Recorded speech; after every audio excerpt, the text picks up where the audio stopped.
After 30 years, पहली बार ऐसा हो रहा है, all the central banks of the world collectively hold more gold than they hold US treasuries. But US dollar devalue हो रहा है, सब वो सारा पैसा बेचकर गोल्ड में आ रहा है. If you look at history 5, 10, 15, 20 सारे टाइम पीरियड्स पे अगर आप गोल्ड को निफ्टी 50 से कंपेयर करोगे, gold has beaten Nifty. Should we avoid Nifty and just invest in gold? As an individual investor अपना सारा पैसा गोल्ड में लगाते हो, that means you are betting on the destruction of economies. If you are in India तो उसका जो ग्रोथ है आप उसमें पार्टिसिपेट करके ज्यादा पैसा बना सकते. I am not against having let's say even 50% gold in your portfolio, provided if the rest 50% is allocated in the growth sectors. Solar panels, smartphones, EVs, data centres, GPUs, CPUs, हर जगह आपको silver का uses मिलेगा because it is the best electrical conductor. तो basically gold अगर large cap है तो silver आपका स्मॉल कैप होगा. Digital gold is not a good option. अभी तो वी हैव बेटर ऑप्शंस जहां पर जीएसटी नहीं लगता और स्प्रेड भी नहीं लगता. Those options are. आज के टाइम एक सैलरीड पर्सन, उनका क्या इन्वेस्टमेंट फ्रेमवर्क होना चाहिए? थोड़ा सा मैं आपको प्रो टिप देता हूँ. If you are a gold investor you have to pray कि और वॉर हो एंड गलती से हम ग्रो ना कर जाएं एज एन इकोनॉमी.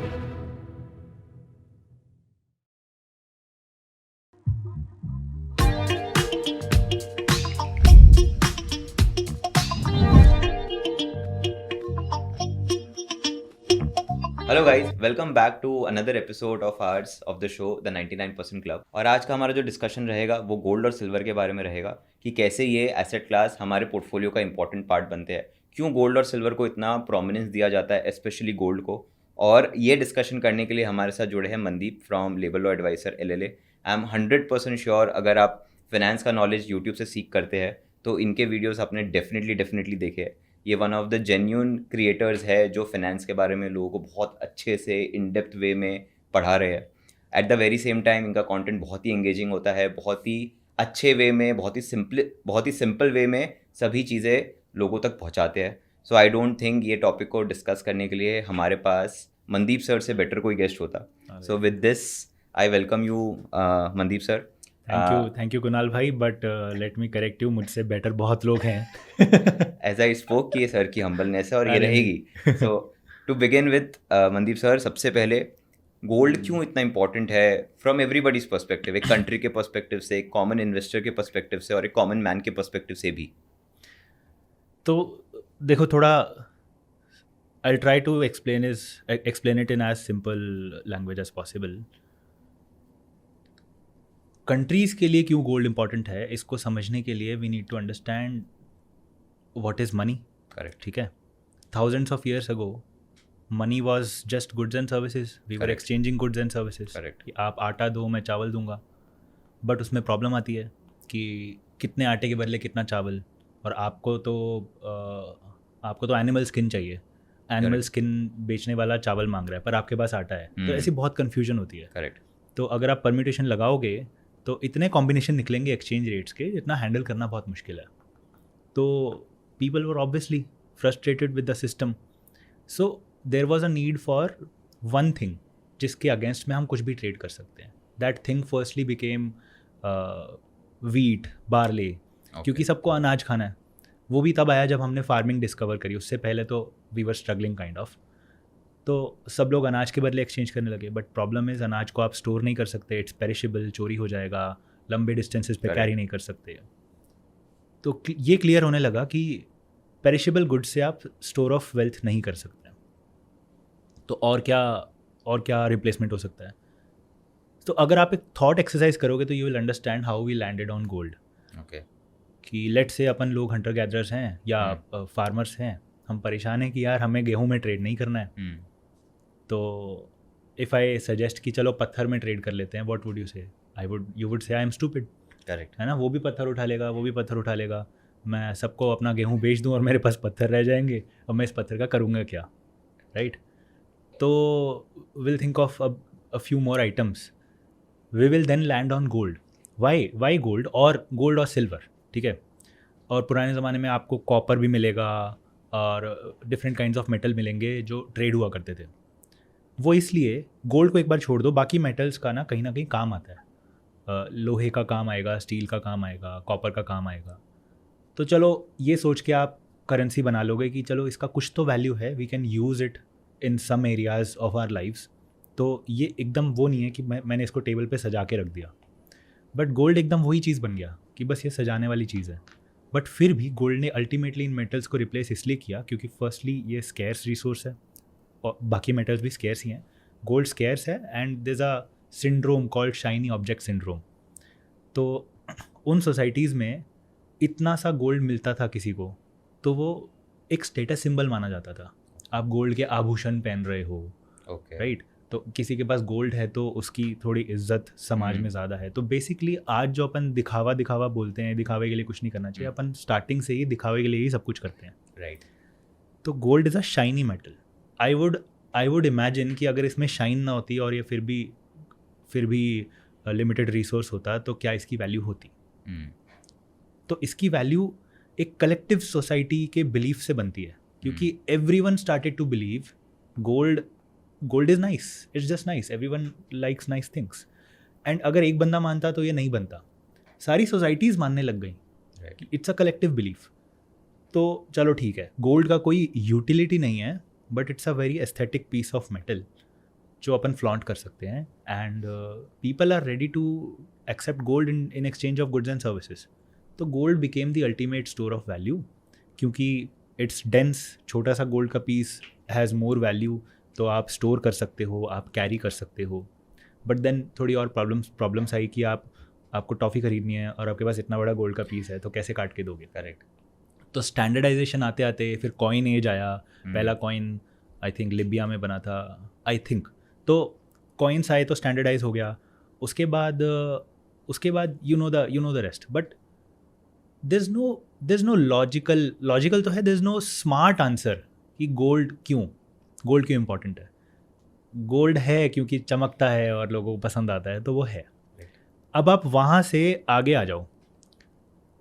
यूएस ने पेपर करेंसी छापना स्टार्ट किया और उसको गोल्ड से बैक किया क्योंकि अगर आप और मैं गोल्ड पे ट्रेड करते हैं, सडनली अब आप और मैं एक दूसरे को बोलें कि यार एक काम करो, गोल्ड छोड़ दो, हम अब से ना पेपर नोट पे ट्रेड करेंगे, again you would say I am stupid. Correct. कि आपने हज़ारों सालों से गोल्ड का वैल्यू देखा है, पेपर, व्हाट इज़ पेपर तो कोई भी उठा लेगा अगेन, जस्ट लाइक पत्थर। तो पहले paper currency used to be backed by gold, ठीक है। ये स्टार्ट हुआ था इंडस्ट्रियल रेवोल्यूशन में, क्रेडिट रेवोल्यूशन आया इसकी वजह से, क्योंकि अगर एक इंस्टीट्यूशन आपके गोल्ड के बदले उस गोल्ड रिसीट आपको हाथ से भी लिख के दे रहा है तो आप उस रिसीट को ट्रेड कर सकते हो, उस रिसीट के बदले आप क्रेडिट ले सकते हो। एंड दैट एनेबल्ड, जैसा बोलते हैं ना कि आपका अगर 100 रुपये बैंक में पड़ा है तो वो सिस्टम में 700 रुपये ट्रेड हो रहे हैं उसके अगेंस्ट में, क्योंकि बैंक के पास आएगा तो वो किसी को लोन देगा तो और मनी क्रिएट करेगा। तो basically 95% of the money is created by banks, not central banks but banks. And that money is just debt. क्योंकि अगर आप बैंक में पैसा नहीं जमा करोगे तो उसके बदले डेट क्रिएट नहीं होगा इकोनॉमी में। तो पहले गोल्ड ऐसा किया करता था in form of gold receipts. तो वही उसके बाद जब अमेरिका ने कई सेंचुरीज के बाद अमेरिका ने जब अपना पेपर नोट बनाया तो वो गोल्ड से बैक्ड था और 1 आउंस ऑफ गोल्ड का प्राइस रखा गया था $35। तो बेसिकली आप US डॉलर जमा कराओगे सेंट्रल बैंक में US के किसी भी इंस्टीट्यूशन में एंड आपको उसके बदले गोल्ड मिल जाएगा। तो ये प्रेमाइस था। Every country used to hold US dollars क्योंकि उनको पता था कि हम US डॉलर नहीं, हम इनडायरेक्टली गोल्ड ही होल्ड कर रहे हैं। करेक्ट। 1971 में व्हेन अमेरिका रियलाइज्ड कि यार we have printed more notes than what we can honour, and अगर सब लोग अपना गोल्ड मांगने आते हैं तो we won't be able to redeem. तो रिचर्ड निक्सन जो उस टाइम के प्रेसिडेंट थे उन्होंने अनाउंस कर दिया रातों रात 15 अगस्त 1971 पे कि अब से US dollar will no longer be backed by gold, it's backed by the US government and you have to trust the US government. तो बेसिकली ट्रस्ट मी ब्रो, ठीक है। तो हुआ होगा उस टाइम पे, पैनिक हुआ होगा because we were not used to it. But उसके बाद से till date the norm has completely changed. आज हम पेपर करेंसी में ट्रेड करते हैं। हमारे इंडियन रुपी पर भी RBI गवर्नर के साइन होते हैं एंड वो लिखा होता है कि it's a promise to pay the bearer the sum of 500 rupees और 1000 whatever the note is. तो बेसिकली पेपर का जो नोट है that is not money, it's a promise to pay money. If you hold the paper that means the government, Indian government owes you 500 rupees, right? Now what if Indian government doesn't pay you 500 rupees? मतलब what if आप 500 रुपये से कुछ खरीदने जाएं और वो accept ना किया जाए, जैसे नोटबंदी हो गई थी कि अब ये वाला नोट एक्सेप्ट नहीं होगा, तो आपने जो भी पैसा कैश में होल्ड कर रखा था उसकी वैल्यू ख़त्म हो जाएगी. This is also the fear of many countries. आपको रिसेंट एग्जांपल देता हूँ. 2022 में when Russia was fighting Ukraine, it still is fighting Ukraine, क्योंकि Russia's attack was kind of uncalled for. US Russia के अगेंस्ट था, G7 countries were against Russia. तो US ने क्या किया? US has the biggest influence in the western markets. US and the other countries, इन लोगों ने मिल के रशिया के $300 billion worth of foreign reserves को फ्रीज़ कर दिया. टेक्निकली फ्रीज़ कैसे किया कि यूएस के रिजर्व्स जो फॉरेन इंस्टीट्यूशंस में पार्क थे, उन इंस्टीट्यूशंस को इंस्ट्रक्ट किया गया कि Russia can not access these funds. फिर इनका जो इंटरनेशनल मॉनेटरी सिस्टम है स्विफ्ट, जिसके which is a messaging system that authorises foreign transactions, वो सिस्टम भी हेविली यूएस से इन्फ्लुएंस्ड है. तो यूएस ने रशिया को स्विफ्ट के भी बाहर कर दिया कि अब आप ट्रेड करके दिखाओ. तो रातों रात Russia was out of $300 billion in value. ये उसका लगभग आधा वॉर चेस्ट भी था. तो ऑल्दो रशिया जो कर रहा था, मुझे तो लगता है गलत ही कर रहा था, यूक्रेन पे अटैक नहीं करना चाहिए था, बट सही गलत बताने वाले हम कोई नहीं होते. हम बात कर रहे हैं इकोनॉमी की. और अगर मैं भी इंडिया का प्राइम मिनिस्टर होता तो मैं भी यही सोचता है कि यार कल को अगर लेट्स से यूएस हमारी किसी बात से अग्री ना करे, यूएस ने अभी भी बोला कि आप रशिया से तेल नहीं खरीद सकते, आपको वेनेजुएला से खरीदना पड़ेगा, या फिर आप हमें टैरिफ दो, हम आपको कोई टैरिफ नहीं देंगे. उल्टा ही कर दिया बेसिकली. पहले वो देते थे और हमारा ज़ीरो था, अब उन्होंने उल्टा कर दिया. What if we don't agree to it? What if we hurt Donald Trump's ego or America's ego? कोई भी प्रेसिडेंट हो सकता है. तो अगर हमारे फॉरेन रिजर्व्स का बहुत बड़ा हिस्सा अगर यूएस ट्रेजरीज या डॉलर डिनोमिनेटेड एसेट्स में पार्क्ड है, basically we are holding US dollars. Correct. अगर वो किसी दिन फ्रीज हो जाते हैं तो what will we do? This is not just fear of India but the fear of all countries. 2022 में जब ये एग्जाम्पल सेट हुआ, तब countries have started buying more and more gold and they are keeping more gold on their foreign reserves. I won't say they are keeping more gold than they hold US treasuries. अभी भी India, China, सारे बड़े देश US treasury ज़्यादा hold करते हैं अपनी balance sheets में. बट आप देखोगे 2022 के बाद से रफली हर साल 1000 tons of gold is being bought by central banks of big countries. तो यूएस के पास अभी भी सबसे ज़्यादा गोल्ड है, 8000 टन है. चाइना के पास 2300 टन है. इंडिया के पास 850 टन है. And we are all of the countries are increasing their gold exposure. And ये data I have yet to verify, but ये न्यूज़ में तो आया है and I will share the source with you. But after 30 years पहली बार ऐसा हो रहा है कि all the central banks of the world collectively hold more gold than they hold US treasuries.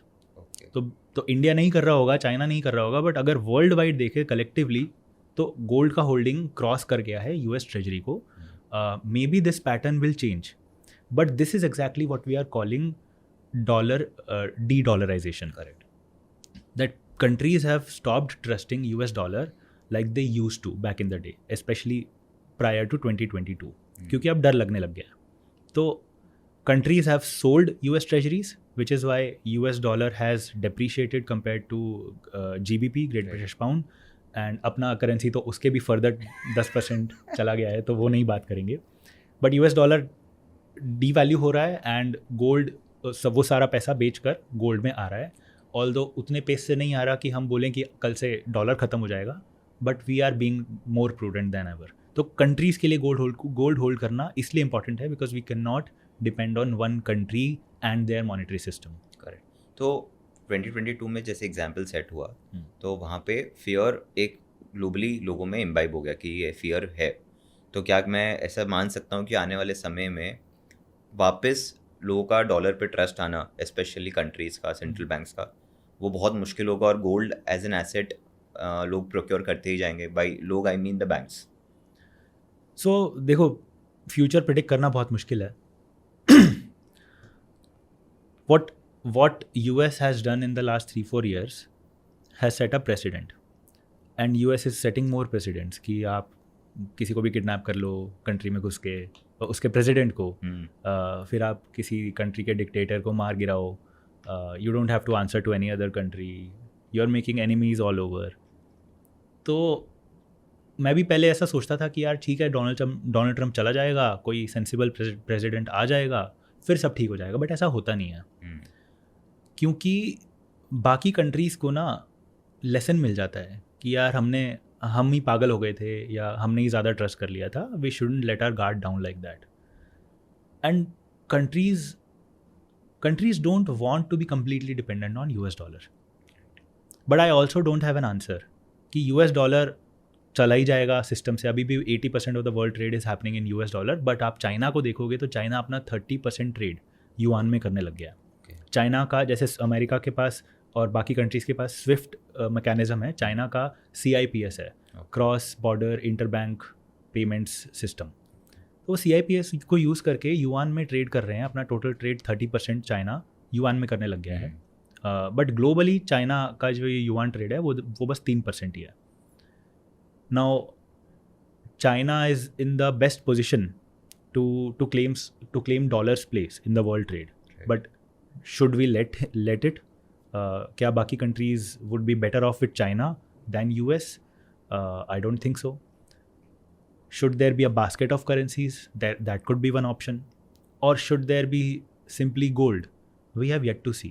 Correct. But I don't think जितना हम पहले US डॉलर पे ट्रस्ट करते थे वो ट्रस्ट वापस से आ जाएगा एक बार डोनाल्ड ट्रम्प चला जाएगा और मार्केट स्टेबलाइज हो जाएगा। Maybe it will take a few decades but it won't happen overnight. हमने ये थोड़ा बहुत पर्सपेक्टिव समझा about gold from central bank perspective. Me as an investor, मेरा क्या पर्सपेक्टिव होना चाहिए towards this precious metal? Right. So सबसे पहले if you look at history 5, 10, 15, 20 सारे टाइम पीरियड्स पे अगर आप गोल्ड को निफ्टी 50 से कंपेयर करोगे तो gold has beaten Nifty. Okay. तो the better question is, should we avoid Nifty and just invest in gold? क्योंकि डेटा तो यही बोल रहा है। INR टर्म्स में बोल रहा हूँ या INR टर्म्स में। ओके, ठीक है। सो यस, तो आंसर इज कि we have to first understand gold किन सूरतों में बढ़ता है, और गोल्ड हमेशा अनसर्टेनिटी में ज़्यादा बढ़ता है। तो ऐसे भी पीरियड्स हैं जब गोल्ड फ्लैट था। इनफैक्ट कोविड के बाद जब गोल्ड बढ़ा था उसके 3 साल तक गोल्ड वही लेवल पे मेंटेन था। गोल्ड गिरता भी है बट इतना ज़्यादा नहीं गिरता है। It is a relatively less volatile asset. But जब गोल्ड ऐसे क्रेजी बुल रैली में जाता है तो उसके पीछे बहुत सारा अनसर्टेनिटी होता है। अब 4 साल में 4 वॉर्स हो चुके हैं, तो अनसर्टेनिटी के बाद अनसर्टेनिटी आ रही है। डोनाल्ड ट्रम्प टैरिफ लगा रहा है। Countries are learning a very hard lesson, they are selling US treasuries and buying gold. तो गोल्ड बढ़ रहा है। आप अगर एज एन इंडिविजुअल इन्वेस्टर अपना सारा पैसा गोल्ड में लगाते हो, that means you are betting on the destruction और stagnation of economies. Right. And that's not a very wrong thing to do if you are born in Syria, if you are born in Iran, क्योंकि आपके पास तब gold ही है ना invest करने को।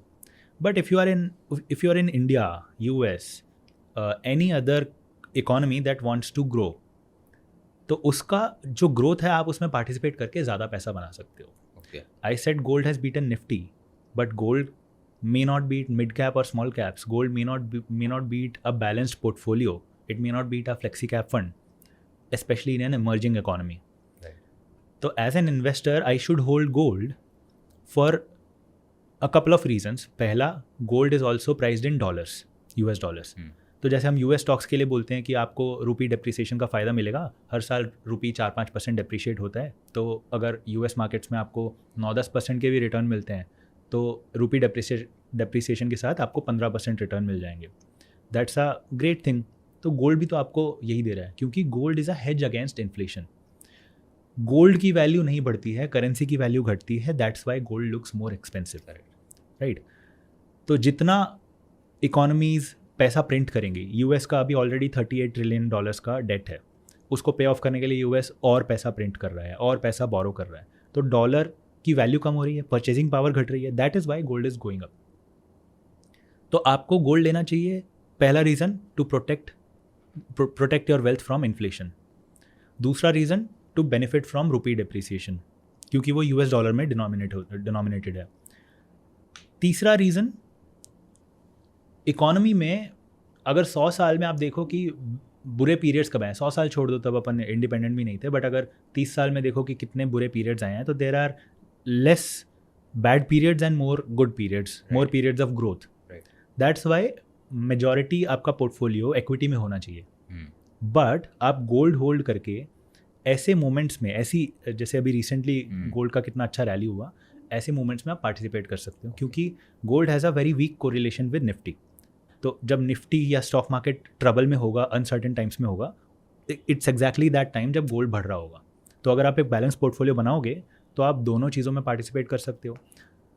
अब कभी मान लो आपको अपने पोर्टफोलियो में से कुछ पैसा विड्रॉ करना है to fulfil any of your needs, and उस टाइम पे मार्केट का वैल्यूएशन अच्छा नहीं है. Instead of selling your equities and hurting your compounding, you can sell gold जिसका आपको अच्छा वैल्यू मिल रहा है. So that's another advantage of having more than one assets in your portfolio. आपने गोल्ड और निफ्टी का कोरिलेशन बोला नेगेटिव है, बट लॉन्गर रन जैसे आपने 10 साल 15 साल की बात की, उसमें तो दोनों ही बढ़े हैं. दोनों ही बढ़े हैं. तो लॉन्गर टर्म में भी रिलेशन नेगेटिव कैसे हुआ फिर? तो नहीं, शॉर्टर टर्म में नेगेटिव है, लॉन्गर टर्म में तो दोनों को ऊपर जाना है. ओके. दोनों के ऊपर जाने की वजहें अलग है. निफ्टी ऊपर जा रहा है क्योंकि इकोनॉमी ग्रो कर रही है, और गोल्ड बार बार ऊपर जा रहा है क्योंकि इकोनॉमी जिस पेपर करेंसी पे ग्रो हो रही है उसकी वैल्यू आज बहुत कम है, 100 साल पहले बहुत ज़्यादा थी. तो परचेजिंग पावर जितना घटेगा, गोल्ड उतना बढ़ता जाएगा. करेक्ट. तो अगर आप ऐसे देखोगे कि लॉन्ग टर्म में तो दोनों को ही ऊपर जाना है, एंड आप ये सोचोगे कि should I then replace Nifty 50 stocks with gold, I would say that's not a very bad idea. आपको लो वोलेटिलिटी के साथ निफ्टी के रिटर्न्स मिल रहे हैं और आपको पीस ऑफ माइंड है because you are more familiar with gold. आप कर सकते हो, but then other kind of stocks, other market caps में आपको थोड़ा इन्वेस्ट करना पड़ेगा. तो I am not against having let's say even 50% gold in your portfolio, provided if the rest 50% is allocated in the growth sectors.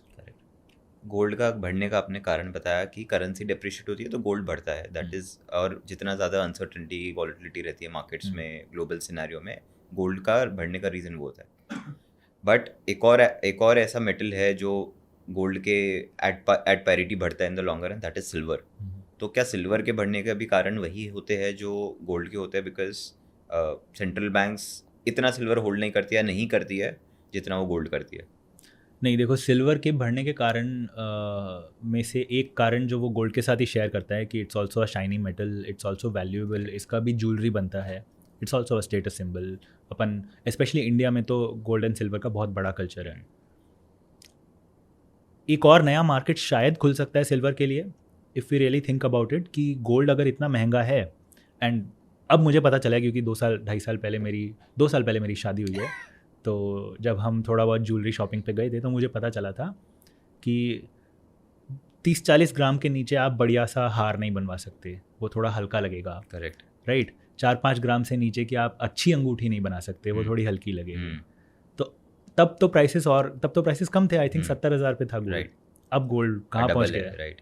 तो basically अब आप अच्छी ज्वेलरी शायद ना बना पाओ गोल्ड लेकर. अब आपको ज़्यादा गोल्ड चाहिए अगर आपको ज्वेलरी ही बनानी है तो मे बी सिल्वर बिकम्स गरीबों का गोल्ड क्योंकि आप सिल्वर यूज़ करके अपनी ज्वेलरी में वॉल्यूम अक्यूमुलेट कर सकते हो, and may be you then buy little bit of gold for some aesthetic purpose. But हाँ, ये मार्केट खुल सकता है. This is yet to be seen. जो बड़ा ड्राइवर है सिल्वर की ग्रोथ का वर्ल्ड वाइड, वो है industrial demand. Solar panels, smartphones, EVs, data centres, GPUs, CPUs, हर जगह आपको सिल्वर का यूजेज मिलेगा because it is the best electrical conductor. तो अगर सिल्वर की इतनी डिमांड है, एंड आप ये भी सोचो कि अगर आप एक मैन्युफैक्चरर हो जिसको सोलर पैनल बनाने हैं, आप अपना सिल्वर ये देख के खरीदोगे कि यार अभी सिल्वर डिप पे है, let me buy the dip, या फिर आप ये देख कर खरीदोगे कि यार I project 2x demand of solar panels in India, I need to ramp up my production. अब सिल्वर किसी भी भाव पे है, मुझे तो लेना ही पड़ेगा. तो that's why silver goes up. Right. अभी रिसेंटली सिल्वर इतना ज़्यादा गया है, उसके कॉम्बिनेशन ऑफ फैक्टर्स हैं. मार्केट में स्पेकुलेशन भी बहुत हुआ. There are conspiracy theories which will not go so deep into, but I believe some of those things are true, that institutions did manipulate silver's price. तो वो bull rally भी हुआ, crash भी हुआ, बट उसको अगर आप साइड कर दो क्योंकि दिस इज़ नॉट नॉर्मल, तो silver is very important for the world. And recently China controls a major part of silver exports. Okay and China ने अपनी कंपनीज को रिस्ट्रिक्ट किया है to export silver. If they want to export silver to any party outside China they have to get permission. तो basically अब ये हो गया कि चाइना अगर चाहे तो यूएस को सिल्वर एक्सपोर्ट बंद कर सकता है. करेक्ट. तो इसलिए भी क्योंकि सिल्वर का सप्लाई इतना कम है, सिल्वर का सप्लाई और ज़्यादा कम है आप ये मान लो, क्योंकि इतना इंडस्ट्रियल डिमांड है तो इसलिए उसका प्राइस बढ़ता है. But at the same time silver is highly volatile, more volatile than gold. तो आप ये बोल सकते हो कि सिल्वर बढ़ेगा तो गोल्ड से ज़्यादा बढ़ेगा और घटेगा तो गोल्ड से ज़्यादा घटेगा. करेक्ट. तो बेसिकली गोल्ड अगर लार्ज कैप है तो सिल्वर आपका स्मॉल कैप हो गया. तो आप सिल्वर में पीस ऑफ माइंड के लिए इन्वेस्ट नहीं कर सकते. आप सिल्वर में इन्वेस्ट कर रहे हो तो you have to accept the fact कि आप एक स्मॉल कैप टाइप चीज़ में इन्वेस्ट कर रहे हो. दोनों एसेट क्लास में let's start with gold first. मेरे पास क्या क्या जरिया है टू इन्वेस्ट इन गोल्ड पर से? इन्वेस्ट करने का सबसे बढ़िया तरीका जो हुआ करता था गोल्ड में, that was SGB, sovereign gold bonds, okay. which was issued by RBI at gold prices and redeemed by RBI at gold prices, but it wasn't backed with gold. Okay. वो पेपर ही था. Okay. It was a great way क्योंकि उसमें आपको gold का bond hold करने पे extra 2.5% का simple interest मिलता था which was taxable. It was paid half yearly 1.25.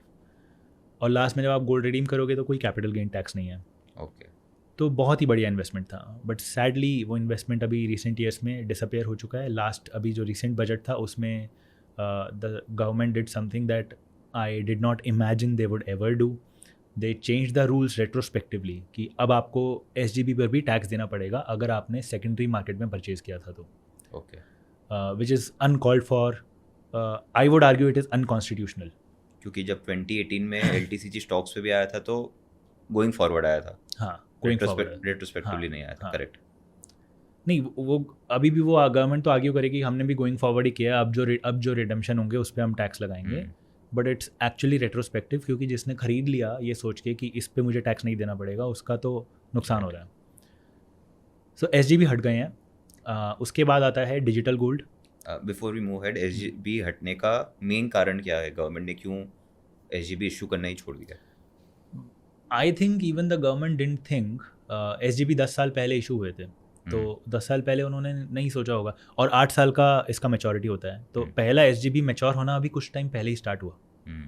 तो तब सरकार ने नहीं सोचा होगा कि 10 साल पहले कि हम आज के टाइम में गोल्ड का प्राइस क्या हो जाएगा एंड उनको कितना वैल्यू देना पड़ेगा इन रिडेम्पशंस. करेक्ट.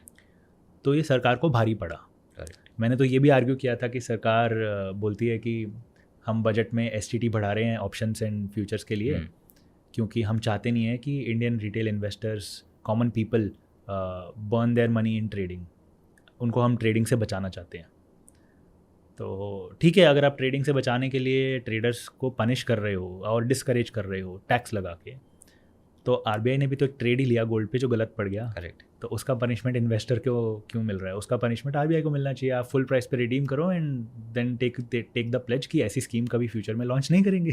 तो इसमें सही चीज़ ये होती कि अगर RBI एक्चुअल में उसी पैसों से गोल्ड खरीद के रखता बैक एंड पे. हाँ, एक्चुअली RBI ने SGB लॉन्च इसलिए किया था ताकि गोल्ड इम्पोर्ट्स पे कंट्रोल आए.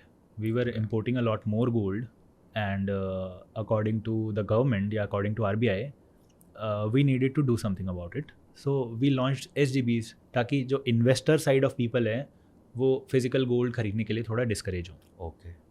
बट वैसा हुआ नहीं हमारा. नहीं हुआ ना, मतलब जिसको इन्वेस्ट करना था इट्स अ नो ब्रेनर. आपको टैक्स नहीं देना, आपको एक्स्ट्रा 2.5% इंटरेस्ट मिल रहा है.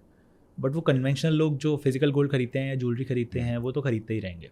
तो basically house hold started allocating more money in gold I would से. क्योंकि ज्वेलरी तो खरीद ही रहे थे, अब वो SGB भी खरीद रहे हैं क्योंकि like I said gold is the most familiar appreciating asset in the world. तो हमारे पेरेंट्स की जनरेशन आज भी गोल्ड को ही ज़्यादा ट्रस्ट करती है. राइट. दूसरे तरीके क्या है गोल्ड में इन्वेस्ट करने के?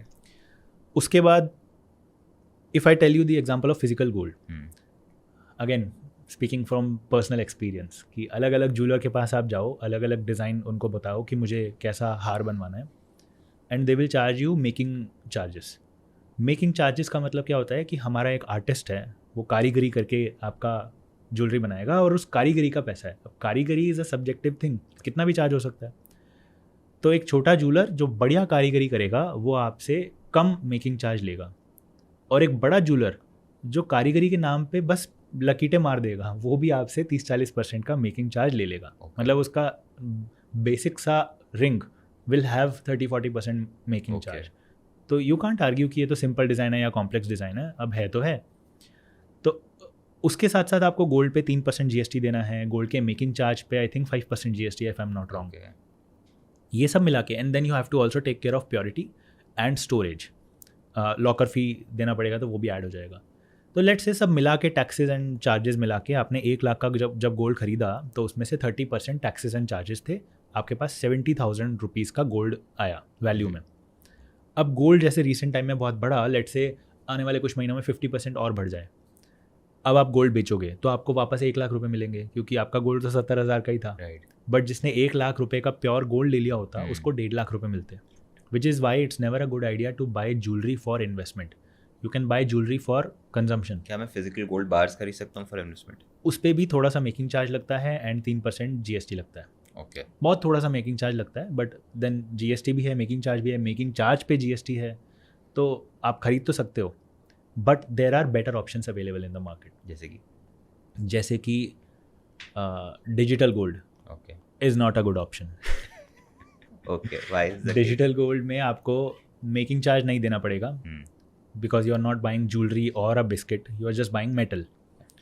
But at the same time उसमें भी आपको GST लगेगा 3% का। उसके साथ साथ if I am buying a digital gold from any institution, that institution will charge me a spread of 5 to 7% while buying and selling gold. तो जब मैं गोल्ड खरीद रहा हूँ, मान लो गोल्ड आज 1,60,000 का है, तो मुझे पड़ेगा 1,65,000 में, और जब मैं बेच रहा हूँ तो मुझे सेलिंग प्राइस मिलेगा 1,55,000 का। तो बीच में 5-7% का स्प्रेड आ जाएगा, क्योंकि this is the cost that institution has to bear for storing your gold, उसका इंश्योरेंस कॉस्ट, स्टोरेज सब मिला के। बट देन अगेन कितना लोगे इंश्योरेंस का या कितना लोगे स्टोरेज का, उस पर आप नेगोशिएट नहीं कर सकते। वो जो हो जाते वापस, वो जो at the time of buying selling वो जो आपको प्राइस दे रहे हैं, आपको उसी पे खरीदना बेचना पड़ता है। दूसरा इशू ये है, इशू नहीं है बस फैक्ट है, दैट इट्स अनरेगुलेटेड। ओके, तो बेसिकली अगर कुछ ऊंच नीच हो जाती है, you can take that institution to consumer court, you can fight a legal battle with them, but there's no special body built just to protect the interest of investors who have digital gold. जैसे we have SEBI for stock market investors, we have IRDAI for insurance, we have RBI for banking, we have no such authority for gold.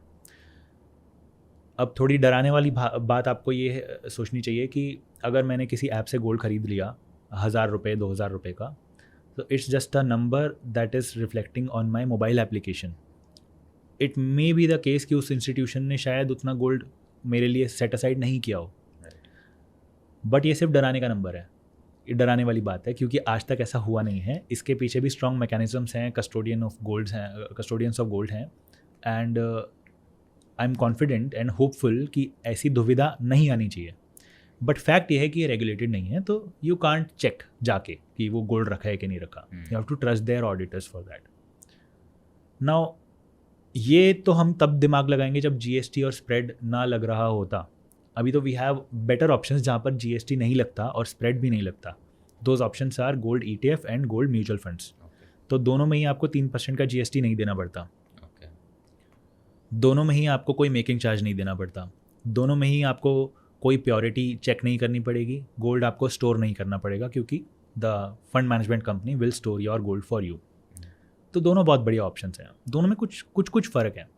Gold ETF में आपको कम expense ratio लगेगा और gold mutual fund में आपको ज़्यादा expense ratio लगेगा। कितना ज़्यादा लगेगा मैं बताता हूँ। गोल्ड ETF में मान लो आपको 0.3% का एक्सपेंस रेशो लगेगा, एंड म्यूचुअल फंड में एक्स्ट्रा 0.2 या 0.3 और लग जाएगा, तो टोटल 0.56% हो जाएगा।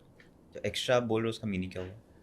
एक्स्ट्रा ऐसे कि ETF is a fund, mutual fund is also a fund, but mutual fund क्या करता है, आपका पैसा लेकर ETF में इन्वेस्ट करता है। तो mutual fund is a customer of ETF and I am a customer of mutual fund. तो बीच में 2 एक्सपेंस रेशो आ रहे हैं। अगर म्यूचुअल फंड मेरा पैसा लेकर डायरेक्टली गोल्ड खरीद रहा है तो मुझे एक ही एक्सपेंस रेशो देना पड़ेगा। बट अभी इंडिया में यही होता है कि अगर आप म्यूचुअल फंड भी खरीदते हो तो वो कंपनी अपने ही ETF में पैसा डालती है और उसका एक्सपेंस रेशो फिर एड अप हो जाता है। सर ETF में स्पेशली, ETF सिंस मार्केट में ट्रेड होते हैं, तो मार्केट में ट्रेड होता है तो उसकी खुद की यूनिट्स की डिमांड सप्लाई निकलती है, उसके हिसाब से उसकी प्राइस निकलती है। But ETF at the end of the day gold hold कर रहा है और गोल्ड की खुद की डिमांड सप्लाई है तो गोल्ड का खुद का एक प्राइस निकलता है। कितना मैच या मिसमैच होता है ये ETF के प्राइस में और जो उसका अंडरलाइंग गोल्ड है उसके प्राइस में? ऑन अ नॉर्मल डे इसमें ज़्यादा डिफरेंस आता नहीं है, क्योंकि इशू तब आता है जब लिक्विडिटी कम है, ट्रेडिंग एक्टिविटी के कारण कोई अगर बड़ा बायर है या बड़ा सेलर है तो वो प्राइस मैनिपुलेट कर सकता है। अब ये होता क्या है, पहले मैकेनिज्म समझाता हूँ आपके ऑडियंस के लिए। ETF का जैसे म्यूचुअल फंड्स का NAV होता है, वैसे ETF का भी NAV होता है।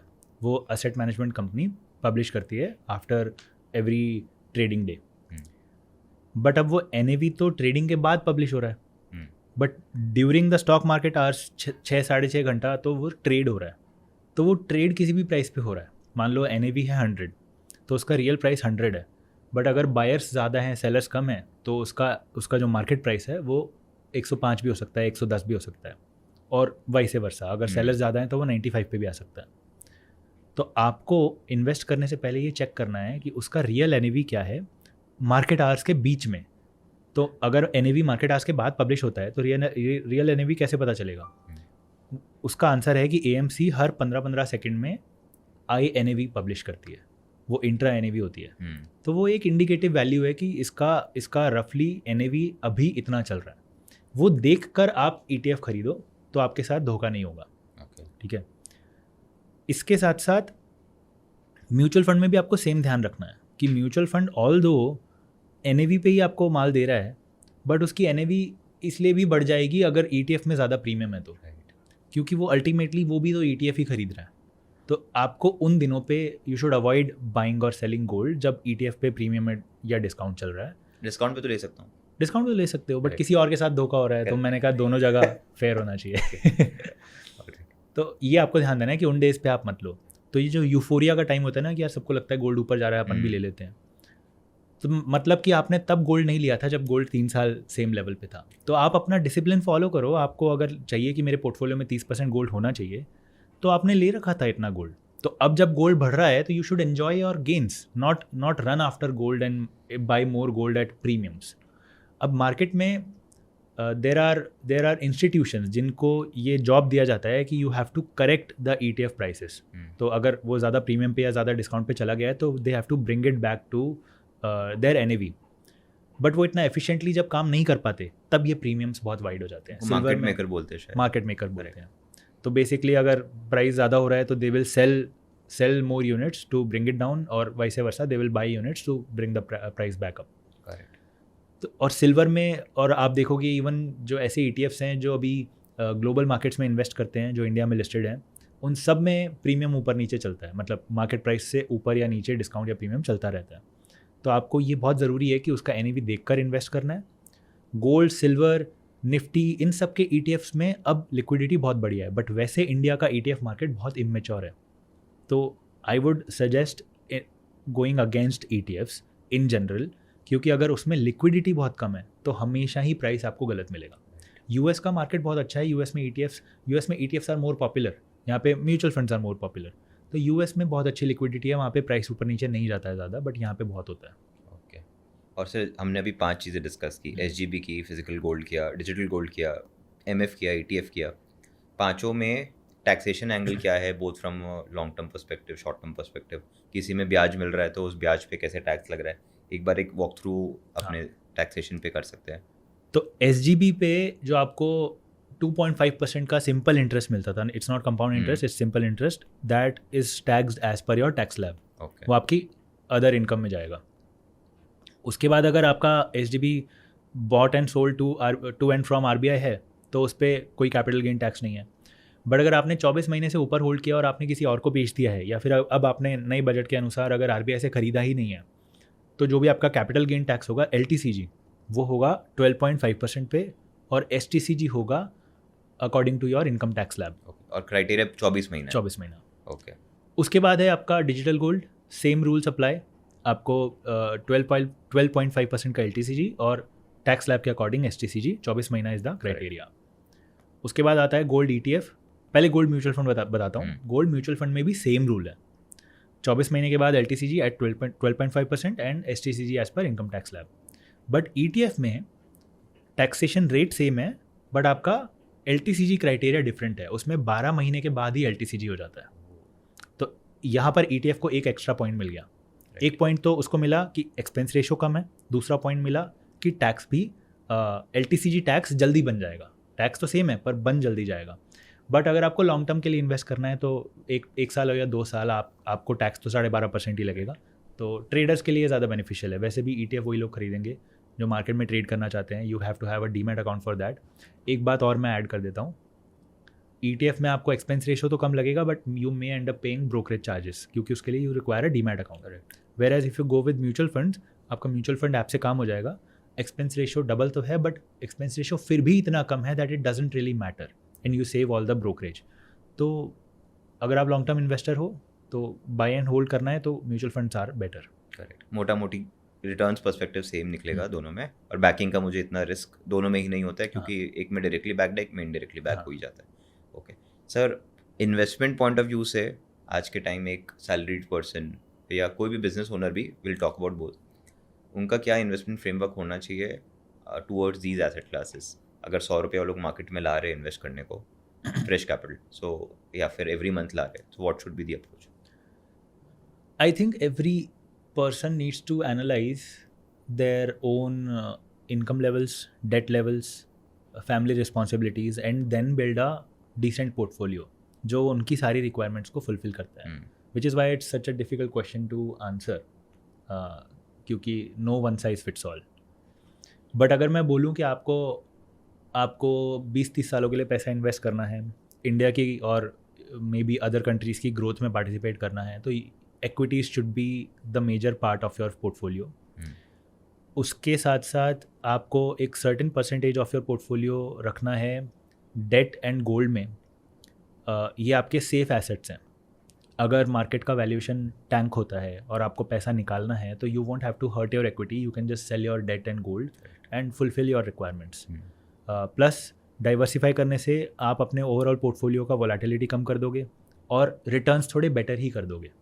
आप इनफैक्ट अगर बैक टेस्ट करके देखोगे कि मैं लेट्स से 70% इक्विटी रखता हूँ, 20% गोल्ड रखता हूँ, 10% डेट रखता हूँ, या फिर 10% सिल्वर भी रख लेता हूँ. चलो डेट का काम ख़त्म हो गया, वैसे मतलब एग्रेसिव हो गया ये थोड़ा, तो you will make more returns than Nifty. आराम से 3-4% अल्फा आप निकाल सकते हो, which is a very good thing, and you have low volatility as well.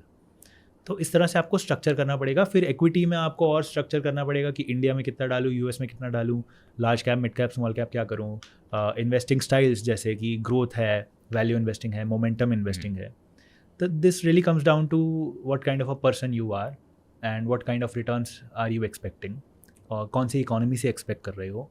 वो सब फैक्टर्स कंसिडर करके you have to build a portfolio. And then if you don't rebalance your portfolio it means nothing. मान लो आपने सोचा था 50% Nifty में डालूंगा, 50% गोल्ड में डालूंगा. निफ्टी 1.5 साल से वहीं का वहीं है, गोल्ड डबल हो गया, तो अब आपका रेशो हो जाएगा 33:66. राइट. तो आपको थोड़ा सा गोल्ड बेचकर थोड़ा सा निफ्टी खरीदना पड़ेगा to bring it back to 50-50 and थोड़े से अपने प्रॉफिट्स को बुक करना पड़ेगा. वरना आपने जो भी पोर्टफोलियो बनाया था उसका कोई बेसिक फाउंडेशन नहीं था, बस आपने फर्स्ट डे डिसीजन ले लिया और उसके बाद वो राम भरोसे चल रहा है. तो अगर आप रीबैलेंस नहीं करोगे तो आप वोलेटिलिटी मेंटेन नहीं कर पाओगे, अपने रिटर्न्स को प्रोटेक्ट नहीं कर पाओगे. There are so many stocks and so many assets जो ऐसे पैराबोलिकली राइज करते हैं और उसके बाद क्रैश भी कर जाते हैं. तो आपने कभी बेचा ही नहीं उसको, तो वो आपके एप्लीकेशन में रिफ्रेश कर करके उसको खुश होके क्या फ़ायदा उसको देख. वो पैसा आएगा और उसको कहीं और एलोकेट करेंगे तब उसका तब मतलब है कि आपने पैसा बना लिया. So this is not an advice to learn how to sell stuff. This is an advice to learn how to rebalance stuff. क्योंकि if you rebalance, आपने 66-33 को rebalance किया, आप ऑटोमेटिकली गोल्ड को हाई पर बेच रहे हो और निफ्टी को लो पर खरीद रहे हो. तो आपने बाय लो सेल हाई कर लिया एंड उसके लिए आपको कोई मार्केट एनालिसिस भी नहीं करना पड़ा. आपको बस अपना रेशो ठीक करना था और आपने कर लिया. और सर टाइम फ्रेम क्या रखूँ मैं रीबैलेंसिंग का? Should it be 6 months, 12 months, 24 months? There is a thing called tactical rebalancing जो फंड मैनेजर्स करते हैं और वो उन्हीं को सूट करता है क्योंकि वो रोज़ रीबैलेंस कर सकते हैं, मार्केट कंडीशंस को देखते हैं, मार्केट को टाइम करने की बहुत कोशिश होती है। ये आपको नहीं करना एज अ रिटेल इन्वेस्टर। आपको देखना है कि भाई मैं 6 महीने में एक बार बैठूंगा या 1 साल में एक बार बैठूंगा और तब जो भी रेशो होगा मैं कर लूँगा। तो I may not be able to sell gold at the highest value possible, but मेरा वो टारगेट भी नहीं है, मुझे पीस ऑफ माइंड चाहिए। तो ठीक है, गोल्ड थोड़ा सा नीचे आ जाएगा, मैं तब बेच दूंगा, बट जो भी प्रॉफिट हो रहा है उसको मैं अगर शिफ्ट कर रहा हूँ दूसरे एसेट में तो मेरा काम हो रहा है। तो I should not act like a pro fund manager. उसमें आपका पीस ऑफ माइंड जाएगा, आप जॉब से निकाले जाओगे कि पूरा दिन आप अपना खुद का पोर्टफोलियो ही देखते रहते हैं, टैक्स भी लगेगा, सब होता है। और थोड़ा सा मैं आपको प्रो टिप देता हूँ। वैसे तो ये बिगिनर इन्वेस्टर्स को रेकमेंड किया जाता है, बट अगर आप स्टडी करोगे तो this a very good option. आप अगर एक बैलेंस एडवांटेज फंड में इन्वेस्ट करते हो जिसमें आपका पैसा इक्विटी और डेट दोनों में इन्वेस्ट होता है, और फंड मैनेजर अपनी अकल लगा के इक्विटी कम या ज़्यादा कर सकता है, डेट कम या ज़्यादा कर सकता है, तो उस कम या ज़्यादा करने के रीबैलेंसिंग एक्ट पे आपको कोई टैक्स नहीं देना है, क्योंकि वो फंड मैनेजर बेच रहा है। एंड म्यूचुअल फंड का स्ट्रक्चर आपको अलाउ करता है टू एस्केप दैट टैक्स। आप टैक्स तब पे करोगे जब आप फंड का यूनिट बेचोगे, म्यूचुअल फंड बेचोगे। तो आपको रीबैलेंसिंग का ऑप्शन मिल गया ऐसे म्यूचुअल फंड में, और उसमें आपको टैक्सेशन नहीं देना। कंपेयर टू अगर आप खुद से स्टॉक खरीदते, खुद से सब कुछ खरीदते और बेचते, तो आपको हर ट्रांजैक्शन पे टैक्स देना पड़ता है। तो this is a very good option. Similarly there are other funds, there is a fund called aggressive hybrid fund या फिर conservative hybrid fund. Conservative hybrid fund में डेट ज़्यादा होगा, इक्विटी कम होगा। अग्रेसिव हाइब्रिड फंड में इक्विटी ज़्यादा होगा, डेट कम होगा। बैलेंस एडवांटेज में आप फंड मैनेजर को ही बोल रहे हो भाई आप ही देख लो क्या ज़्यादा क्या कम। Then there is multi asset fund जिसमें इक्विटी, डेट, गोल्ड सब कुछ होगा। तो there are all kinds of mutual funds available in the market. ऐसी प्रॉब्लम हार्डली शायद कोई बची है जो अभी तक सॉल्व नहीं हुई है। तो one should really invest their time to learn about these mutual funds, study their returns. You will be surprised जो रिटर्न आप खुद से मैनेज करके लाना चाह रहे थे, जिसके लिए आपको पर्सनल टाइम इन्वेस्ट करना पड़ता, वो रिटर्न्स तो म्यूचुअल फंड में आते ही हैं। तो आपको रीबैलेंसिंग पे फोकस करना है और सिंप्लिसिटी पे भी फोकस करना है। अगर आपको पता है कि मल्टी एसेट फंड में रीबैलेंस खुद ही हो जाएगा और मुझे टैक्स नहीं देना पड़ेगा, go with that. At least as a beginner, go with that, and you'll understand that it's a great option. अभी तक मनदीप हमने जो भी डिस्कशन किया, हमने ये इसके अराउंड डिस्कस किया कि कैसे gold silver to a good extent volatility से प्रोटेक्ट करता है, specially gold. I am very sure inherently कुछ रिस्क भी होंगे इन एसेट क्लासेस में इन्वेस्ट करने से। जैसे एक रिस्क मुझे लगता है कि 2010s के ही एक पूरे डेकेड में 3-4 साल ऐसा था जब गोल्ड मूव ही नहीं किया, या फिर 4 साल ऐसे थे जब गोल्ड ने नेगेटिव रिटर्न दिया था डॉलर टर्म्स में। So what is the kind of returns, what is the kind of risk that we can see जब हम गोल्ड सिल्वर में इन्वेस्ट कर रहे हैं या फंड मैनेजर हमारे बिहाफ पे गोल्ड सिल्वर में इन्वेस्ट कर रहा है? तो पहला रिस्क तो आपने ही बता दिया कि if you are a gold investor you have to pray कि और वॉर हो एंड गलती से हम ग्रो ना कर जाएं एज एन इकोनॉमी। तो जितना हम ट्रबल्ड रहेंगे उतना गोल्ड वैल्यू उसका बढ़ता रहेगा। दिस वॉज अ जोक, तो take it as a joke, but हाँ दिस इज़ ट्रू। तो इकोनॉमी में जितनी अनसर्टेनिटी होगी उतना गोल्ड बढ़ेगा। दूसरा रिस्क है रिगार्डिंग गोल्ड, दूसरा रिस्क है वो गोल्ड का रिस्क नहीं है, गोल्ड के इन्वेस्टिंग स्टाइल का रिस्क है। अगर मैं फिजिकल गोल्ड होल्ड करता हूँ और यहाँ पर बॉम्ब ब्लास्ट हो जाता है, कंट्री बर्बाद हो जाता है और मुझे एस्केप करना है एज अ रेफ्यूजी, तो मैं अपना गोल्ड किसी मछुआरे को देकर भाग सकता हूँ, फिर दूसरे कंट्री में जाके नया जीवन बसा सकता हूँ, क्योंकि मेरे पास एक शाइनी मेटल है जिसकी हर जगह वैल्यू है। बट मेरे पास गोल्ड फंड होता तो मैं क्या करता, वो तो चला जाता। तो ऐसे टाइम्स में आपको फिजिकल एसेट्स बचाते हैं, and not just all physical assets but only gold और ओनली सिल्वर, क्योंकि आप अपना ज़मीन भी इधर ही छोड़ के चले जाओगे। तो ये एक रिस्क है, it's a doomsday scenario. I don't bet on it, but looking at the kind of Wars, थोड़ा बहुत फिजिकल गोल्ड अगर आपके पास है तो इट डजेंट हर्ट। बट जैसे अपन इंश्योरेंस की बात करते हैं ना कि अपन टर्म इंश्योरेंस लेते हैं, इसलिए थोड़ी लेते हैं कि अपने मरने की प्रोबेबिलिटी 10% है। It's if you are healthy then it's probably less than 1%।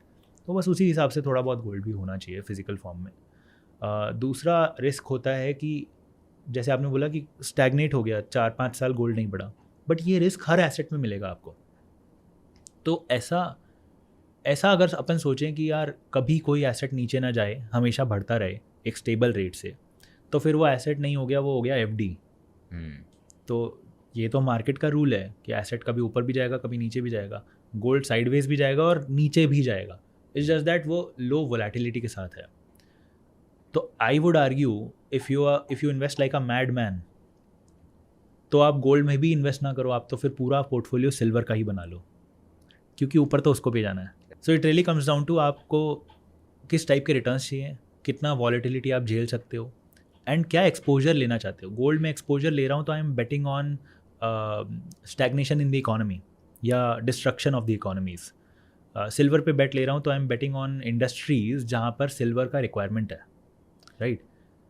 तो या तो मैं सिल्वर पे इन्वेस्ट करूँ या फिर उन कंपनीज़ के शेयर्स ले सकता हूँ, क्योंकि अगर वो इतना सारा सिल्वर खरीद रहे हैं तो कुछ तो बना के बेचेंगे भी, राइट। तो this is a kind of bet I am taking on certain sectors. Energy sector पे बेट ले रहा हूँ, फिर मैं टेक्नोलॉजी सेक्टर पे बेट ले रहा हूँ। तो अगर टेक्नोलॉजी पे बेट लेना है तो मैं मेटा, एनवीडिया का शेयर भी खरीद सकता हूँ, या TSMC जो चिप मेकर है उसका शेयर खरीद सकता हूँ। तो यू हैव टू डिसाइड कि मुझे किस पोजीशन पे कौन सा बेट लेना है और कौन से सेक्टर में लेना है। तो इसलिए जैसे आपने पहले भी पूछा था कि फिर तो अगर स्मॉल कैप के जैसा सिल्वर अगर बिहेव करता है तो मैं स्मॉल कैप ना लेकर सिल्वर ले लेता हूँ, तो वो काफ़ी ज़्यादा नैरो हो जाएगा। एक पर्टिकुलर 1-2 सेक्टर्स में आपने बेट ले लिया, उसकी तरह उसको देखा जाएगा compare to small cap companies जहाँ पे हर सेक्टर और इंडस्ट्री की कंपनीज़ हैं, एंड मैं एक बैलेंस्ड बास्केट में रिस्क ले सकता हूँ। हो सकता है ना सोलर पैनल्स में कोई न्यू टेक्नोलॉजी आ जाए या डिमांड कम हो जाए या एनीथिंग कैन हैपन, तो उस टाइम पर सिल्वर की वैल्यू फिर नीचे भी जाएगी।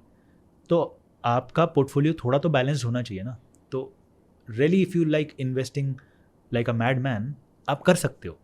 बस कितने लोग 30 साल तक इसको संभाल लेंगे और एंड में अमीर बन जाएंगे, ये कहना बहुत मुश्किल है, क्योंकि अगर आप संभाल लोगे तो आप अमीर तो बन ही जाओगे। करेक्ट। मतलब सिल्वर का बिहेवियर स्मॉल कैप जैसा है, लेकिन स्मॉल कैप का रिटर्न पर्सपेक्टिव बहुत बेटर है डाइवर्सिफिकेशन के एंगल से। हाँ, मतलब small cap is highly volatile for all the different reasons, silver is volatile for all the different reasons, और स्मॉल कैप में आपको वेरियस इंडस्ट्रीज़ का एक्सपोजर मिल रहा है।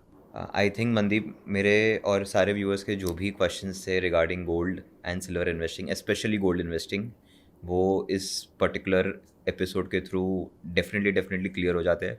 मैं ये शो इसलिए रिकॉर्ड कर रहा था कि मैं नहीं चाहता था कि लोग ये शो देखने के बाद गोल्ड को समझने के लिए कहीं भी और जाए, आपके चैनल पे भी ना जाए for that matter. So the point was आपसे सीखे बट यहाँ सीखे। So the idea was this video serves that purpose, and gold investing as a concept, gold as a metal, उसके पीछे का क्या कारण था, क्यों ट्रस्ट बिल्ड हुआ उस पर, क्यों आज तक वो ट्रस्ट रेलेवेंट है और आगे रहेगा, और क्यों और कैसे हमारे पोर्टफोलियो का पार्ट बनना चाहिए और कितना बनना चाहिए, वो इस शो के थ्रू क्लियरली लोगों तक पहुँच जाता है। और मुझे नहीं लगता है ये शूट करने के बाद भी मैं सेम चीज़ पे स्टिक करूँगा कि आपसे बेटर इस चीज़ को एक्सप्लेन करने के लिए कोई नहीं था, क्योंकि जितनी हिंदी में वो वर्ड है सादगी से आपने समझाया और जितने आराम से आपने समझाया, ठीक है, बहुत ठहराव था आपके पूरे कॉन्वर्जेशन में, the way you explained it, वो और कोई ला पाता। So thank you so much for sparing your time, and आपने हमारे साथ ये रिकॉर्ड किया। We are very glad to have you. Please don't call me sir, but thank you for having me.